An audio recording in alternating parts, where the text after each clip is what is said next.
Welcome to the Glavred YouTube channel. I'm journalist Nadia Maina. A turning point is taking place in the war, and Russia's human resources are no longer its decisive advantage. This was stated by Ukraine's Minister of Foreign Affairs Andriy Sybiha, as well as by the Western press, which increasingly notes that Putin is beginning to lose. Firstly, the war is increasingly shifting onto Russian territory thanks to regular attacks by Ukrainian drones on Russian targets deep behind the front lines. And secondly, for the first time in a long while, Russia has started to lose the territories it had captured. And these are far from the only signs that things in Moscow are not going according to plan. However, why is Russia losing? What factors are shifting the situation in Ukraine's favor? And how justified are the claims about a turning point in the war? We will discuss all this with the military and political analyst of the information resistance group, Oleksandr Kovalenko. Welcome, Mr. Oleksandr. Hello, good afternoon. Friends. Before we move on to our conversation, I ask you to support our YouTube channel by subscribing, give this video a like, and be sure to share your observations and thoughts in the comments. Do you see signs that Russia is really starting to lose? Mr. Oleksandr, thank you for joining us. First of all, I would like to start by asking whether you agree with Andriy Sybiha's assessment that a turning point is approaching in the Russian-Ukrainian war, and if so, what specific signs do you see that indicate that the situation is gradually changing in Ukraine's favor? Well, let's look at it from this perspective. It's still far too early to talk about a turning point, but Mr. Sybiha is absolutely right that the changes that are presently unfolding at the front are exceptionally unfavorable and challenging specifically for the Russian occupation forces. And they are steadily bringing us much closer to what, from a rigorous and analytical military science perspective, we will eventually be able to comprehensively discuss and formally categorize as the specific phenomena that we are currently observing. We are indeed observing the gradual depletion and exhaustion of Russian troops. Their human resources are no longer capable of providing the potential or the effect that they did back in 2025. Back then, it was a significant inertial effect, meaning they were acting on momentum gained from, let's say, the speed at which they were capturing Ukrainian territory in 2023 to 2024, after the start of the Avdiivka offensive campaign, which then triggered all subsequent offensive actions along this line of contact. Gradually, this began to diminish and eventually fade away. Why? Because human resources do not accomplish the tasks set before them by their command. The high-level command structure establishes, for example, when we consider the specific case of Putin himself, he sets tasks of strategic importance. But the further down you go through this hierarchical ladder of military officers responsible for task execution and returning to the actual line of contact, we find ourselves facing a situation where they are not even carrying out tasks at the operational, tactical, or operational level, but simply at the tactical level. So what is a strategic task? The capture of all of Ukraine, the capture of Donetsk region, Zaporizhia, Kherson, closing off Luhansk, although back in 2022 they already claimed they had closed it. And then every 6 months or every quarter they announce again that they've closed it. But that's a separate story. So that's exactly the strategic definition of the task. But at the level of Gerasimov and Belousov, then the commanders of the respective military groups, the command of the respective combined arms general armies, and the various field commanders. They set specific tasks that are already much more operational or operational tactical in their nature.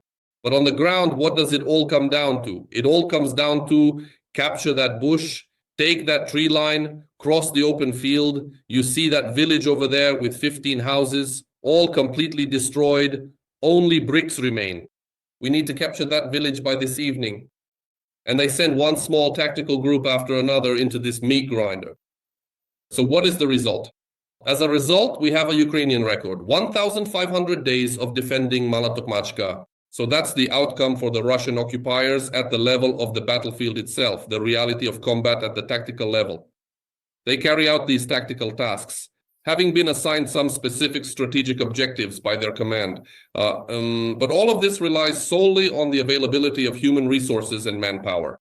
Right now, the focus is exclusively on human resources, which are critically insufficient in the conditions of a kill zone in the context of a dynamic, contemporary, and sophisticated high-tech war. And all of this, as of today, is not actually an element that could collapse the defense, break through modern defenses, or breach a kill zone without suffering truly enormous and devastating losses. That's why it all leads to this dead-end situation for the Russian occupiers who have not adapted. Yes, they are currently trying to reach a level of strategic parity with us in drones. They still maintain a significant and dominant advantage in terms of the total number of aerial bombs used and produced. They still have an extensive stockpile of artillery for now, and they have sufficient artillery support, although they are also suffering substantial losses of it every day. But aerial bombs are one thing, drones are another, but at the end of the day, someone has to advance. And when it comes to offensive operations, that's exactly where they're struggling, because their manpower simply can't accomplish the necessary tasks under these conditions. Ultimately, it all comes down to the fundamental fact that they are fighting with sheer numbers, on a massive scale reminiscent of the strategic military tactics employed by Marshal Zhukov during World War II. Yep. But honestly, if you take the time to compare the correlation of personnel losses per square kilometer, and also examine the ratio and compare it to how territories were lost and then liberated by the Red Army, specifically the Workers' and Peasants' Red Army during the Second World War, then, to be perfectly honest, Marshal Zhukov looks like a little child, secretly smoking in the corner somewhere. This is especially true when compared to what Shoigu and Gerasimov did previously, and what Belousov and Gerasimov are doing right now. That is to say, we are looking at the enormous losses of life and the relatively small gains achieved. So now, here we find ourselves in the month of May. May is the last month of the spring offensive campaign. It essentially brings the spring offensive campaign to a close. And in May, the average weekly rate at which the Russians captured Ukrainian territory was about 20 to 23 square kilometers per week. This is while back in May of 2025, they were actively capturing between 120 to 130 square kilometers on a weekly basis. So that's a six-fold difference. And this is a significant indicator of how this momentum compared to 2025 has completely come to nothing, and what exactly comes next. And next, it's a dead end. They will be forced to switch to some kind of defense and stop advancing further. By the way, Fedorov pointed out some rather interesting and revealing statistics. According to his report, for every square kilometer advanced, the Russian military lost approximately 67 soldiers in October, 244 in February, and 254 in March. Why is that?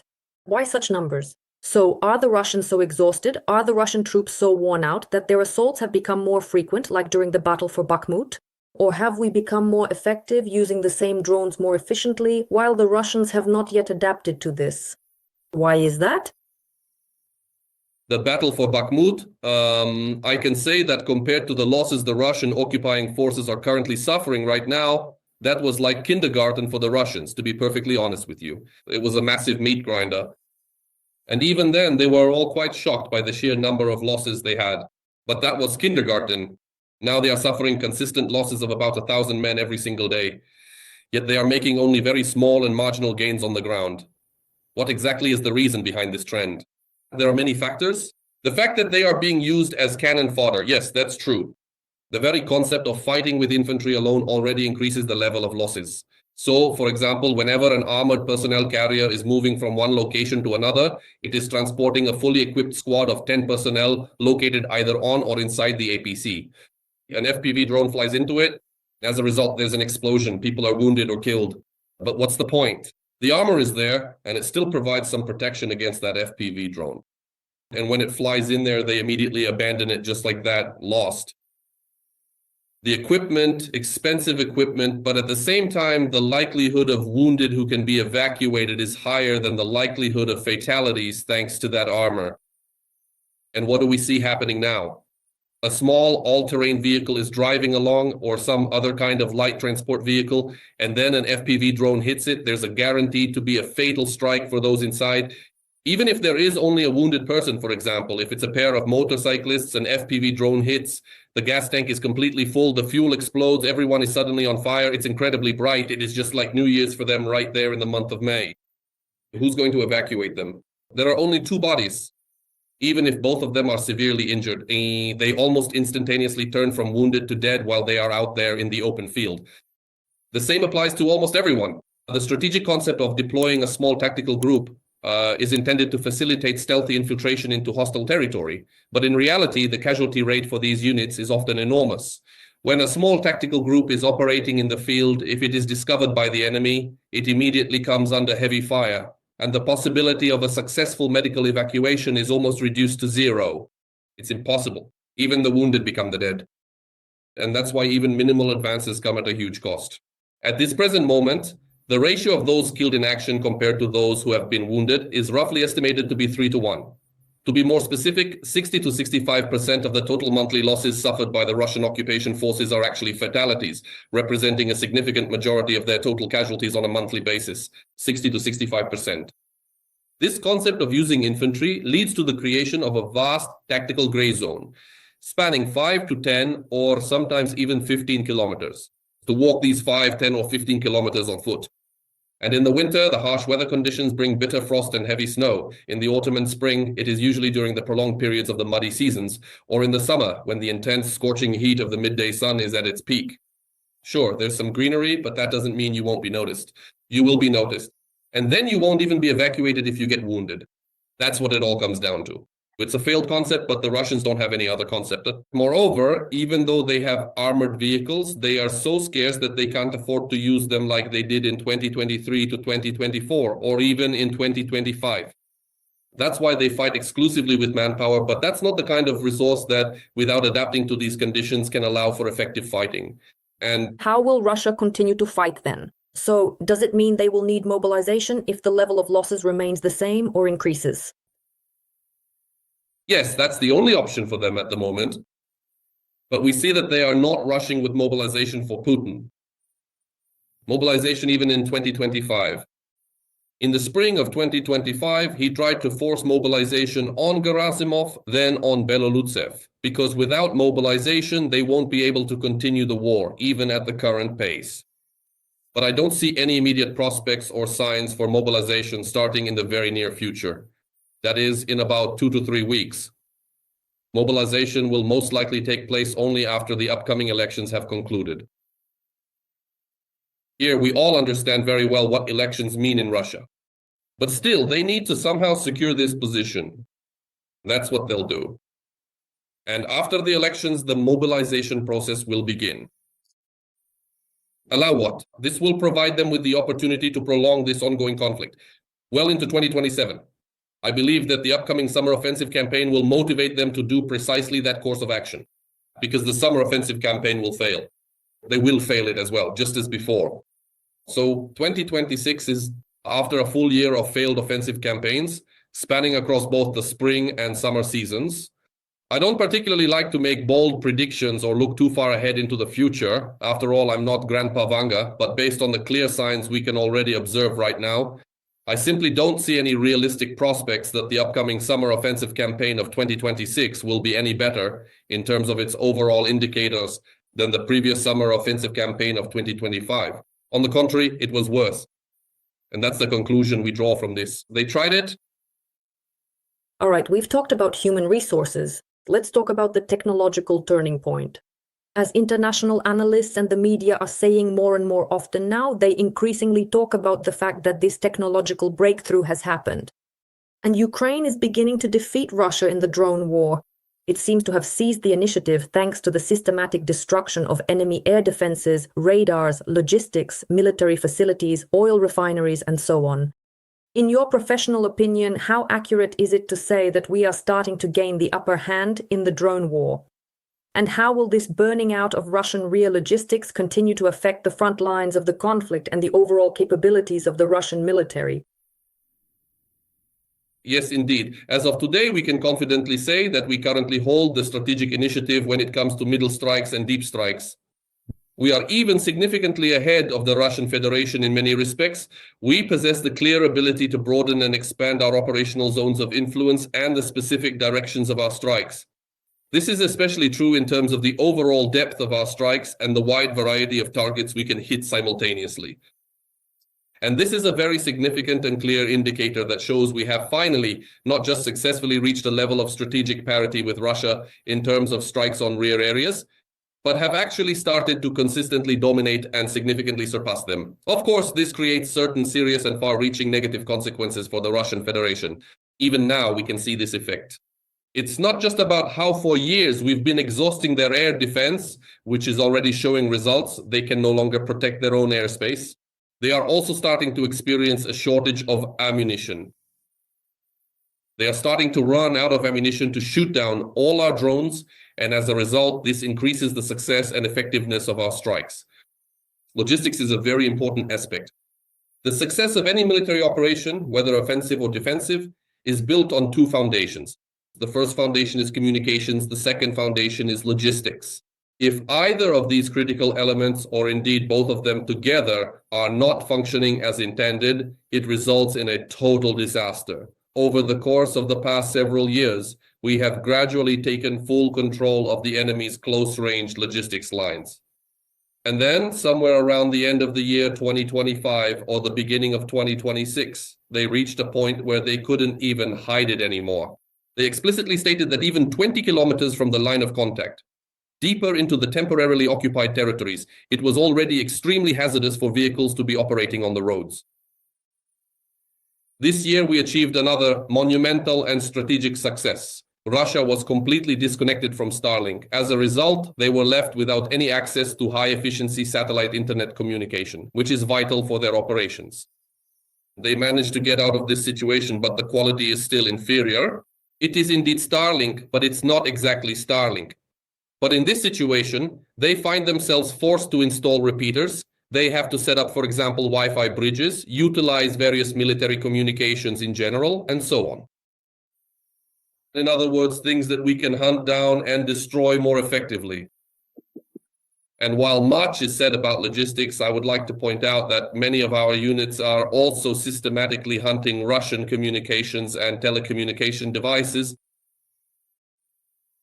individuals and so on. For example, the Special Unit Raid and others, they specifically specialize in this and report not only on how they destroy enemy infantry and equipment, but also telecommunication devices. But it was precisely the 1st Army Corps of the National Guard of Ukraine, Azov, that first demonstrated last month how it flies over Donetsk and destroys Russian logistics. And then, in May, the first official footage from the temporarily occupied city of Mariupol was shown, highlighting the effective work of our drones, such as the Hornet and the Ram 2X.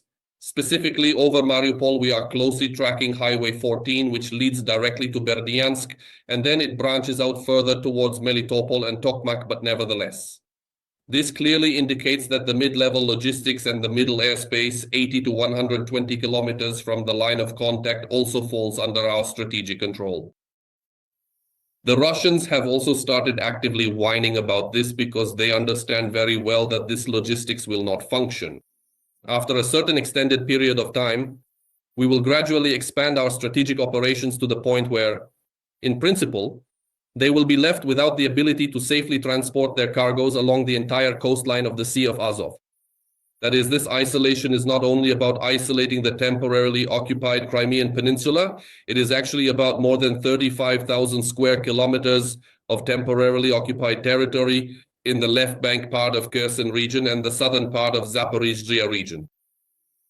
After a long period of time, with unreliable communications, with unreliable logistics, without the ability to supply the frontline units, without the capacity for rapid maneuver, redeployment or relocation of troops, and constantly under the threat of airstrikes, what will ultimately be created?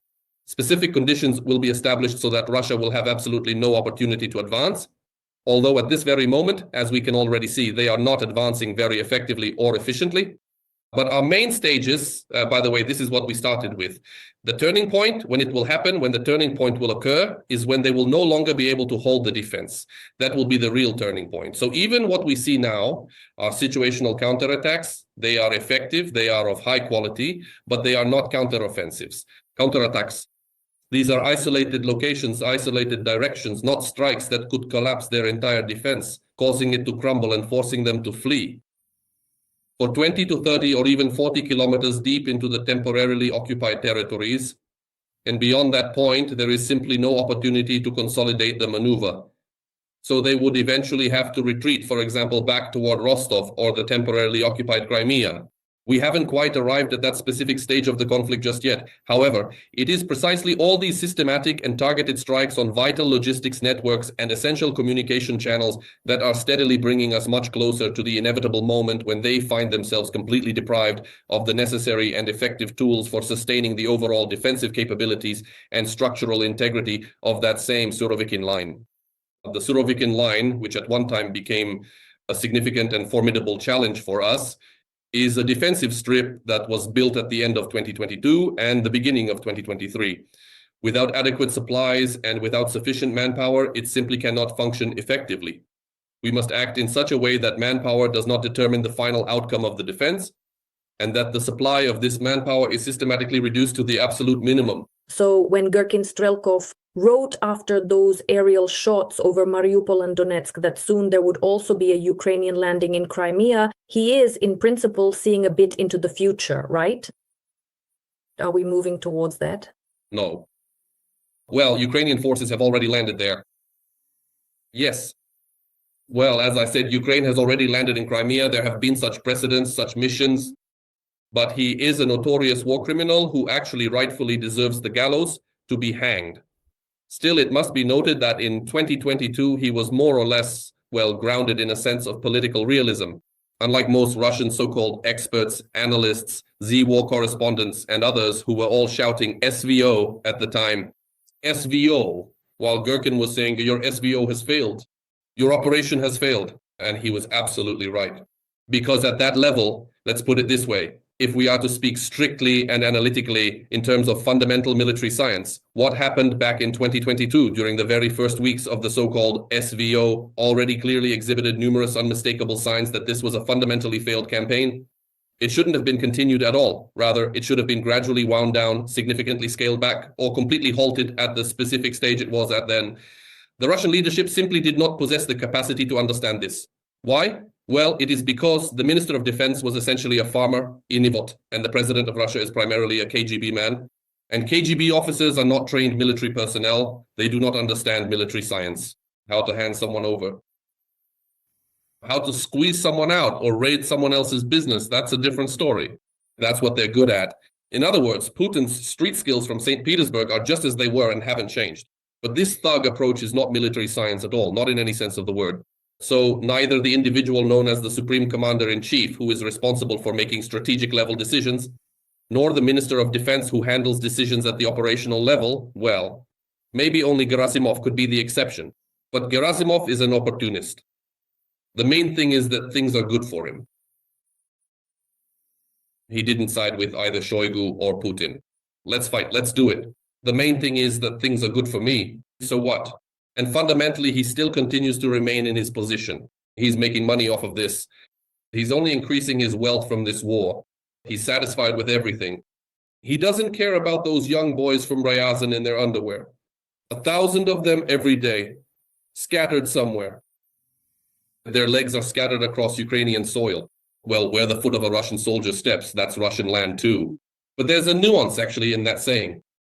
And that's the situation. That's why Gherkin was right back then. The special military operation should have stopped and turned back in 2022. And now we see the consequences, the results.